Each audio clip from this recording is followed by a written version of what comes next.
اللہ تعالیٰ فرماتے ہیں کہ میں اس سے محبت رکھتا ہوں، اے جبرائیل تو بھی اس سے محبت رکھ۔ جبرائیل علیہ السلام فرماتے ہیں یا اللہ میں نے اس کو اپنا محبوب بنا لیا۔ پھر اللہ تعالیٰ فرماتے ہیں کہ فرشتوں کو جا کر اعلان کرو، ساتویں آسمان کے فرشتوں میں اعلان ہوتا ہے کہ فلاں بندے سے اللہ محبت رکھتا ہے، تم بھی سارے اس سے محبت رکھو۔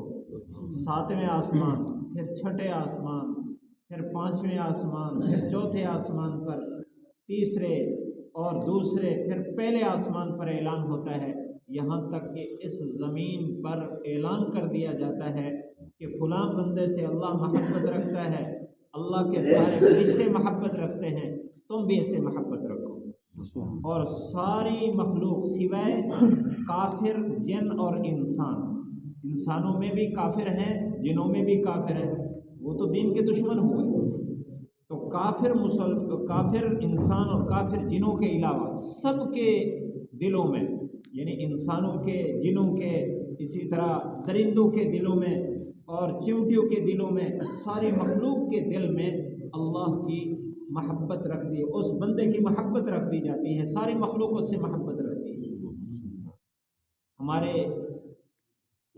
ہمارا سلسلہ نقشبندیہ ہے، ہمارے جو یہ سلسلہ ہے اس میں ایک بزرگ آتے ہیں،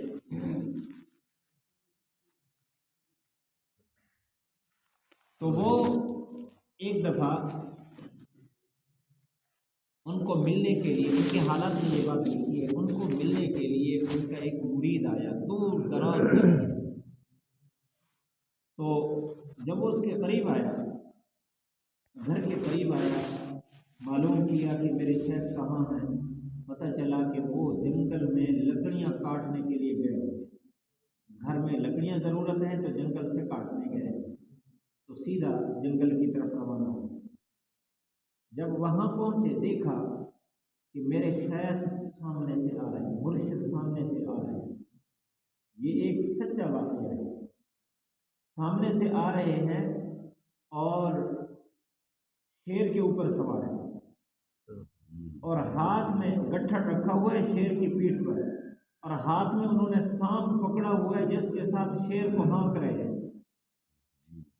اب دیکھیں جنگل ہو، اس میں شیر نظر آئے، انسان کی جان نکل جاتی ہے کہ ابھی مجھے پھاڑ کھائے گا، اور شیر کو تو شکار چاہیے، اور اتنا بڑا سانپ جس کو ہاتھ میں پکڑ کر اس کو شیر کو ہانک رہے ہیں، وہ کتنا انسان کا دشمن ہے، انسان اس کے پیچھے بھاگتا ہے، وہ انسان کے پیچھے بھاگتا ہے، دونوں انسان کے دشمن۔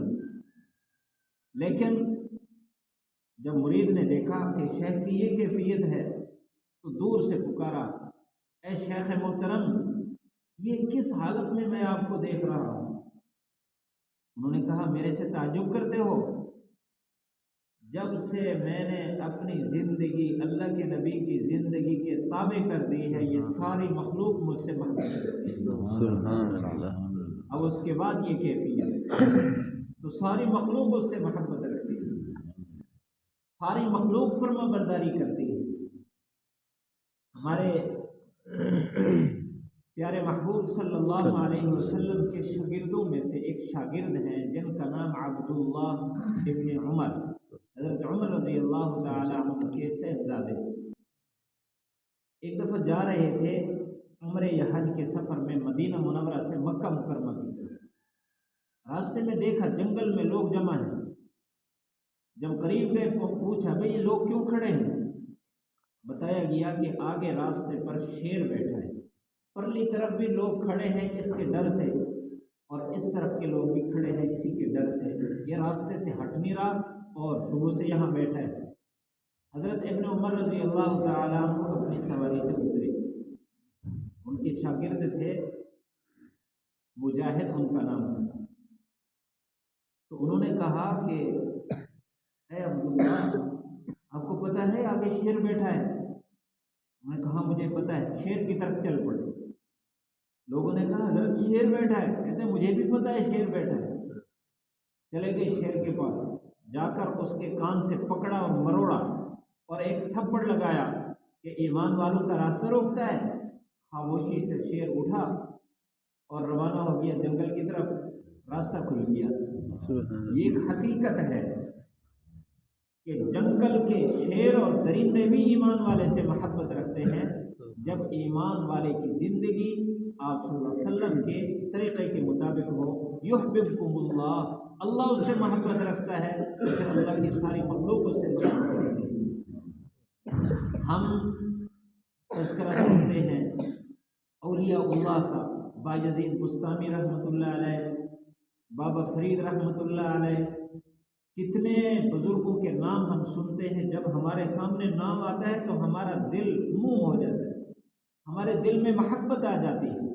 اگر آج کوئی ہمیں یہ کہے کہ فلاں بزرگ ولی اللہ اس چک میں 42 چک میں آئے ہوئے، تو ہر بندہ بچہ چھوٹا بڑا سارے بھاگیں گے کہ چلو ہم دیکھ لیں ان کو۔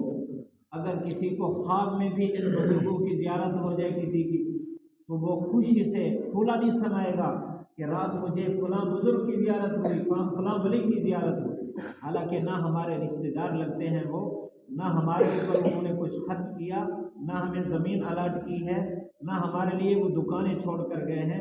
یہ کیوں؟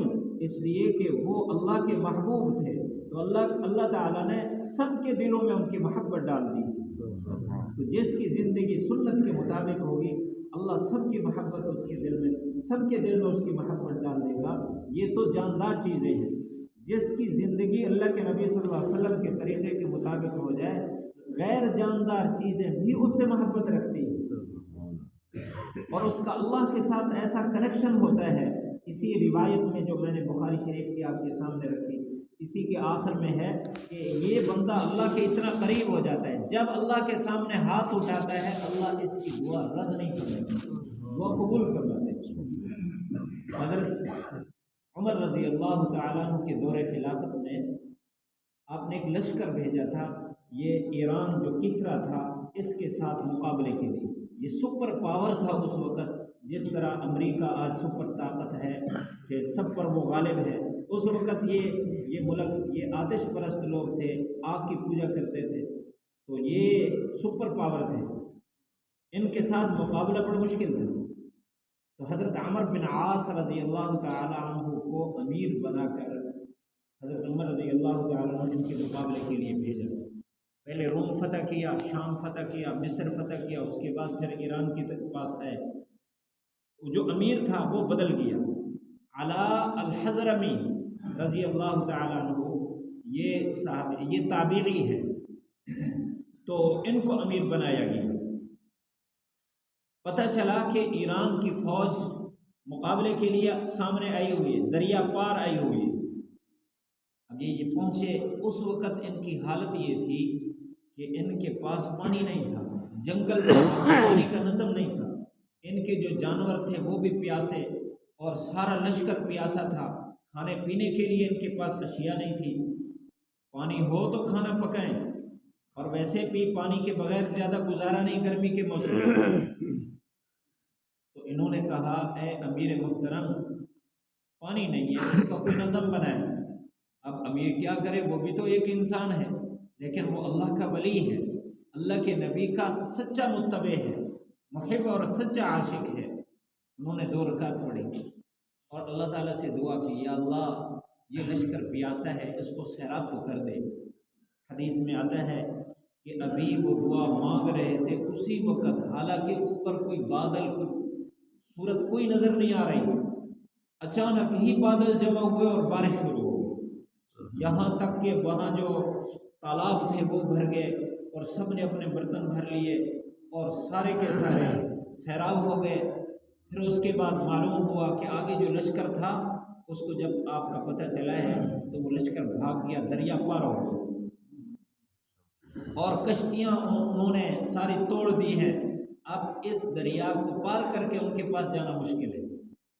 جب یہ خبر پہنچی تو علا الحضرمی رحمہ اللہ تعالی، یہ تابعی ہیں، انہوں نے عمر بن عاص رضی اللہ تعالیٰ عنہ سے مشورہ کیا اب کیا کیا جائے۔ انہوں نے کہا کہ اللہ کی مدد آپ کے ساتھ ہے۔ تو انہوں نے فرمایا کہ جو اللہ کے نبی کے صحابہ ہیں، جنہوں نے اللہ کے نبی کا دیدار کیا ہوا ہے، آپ ان کو جمع کریں۔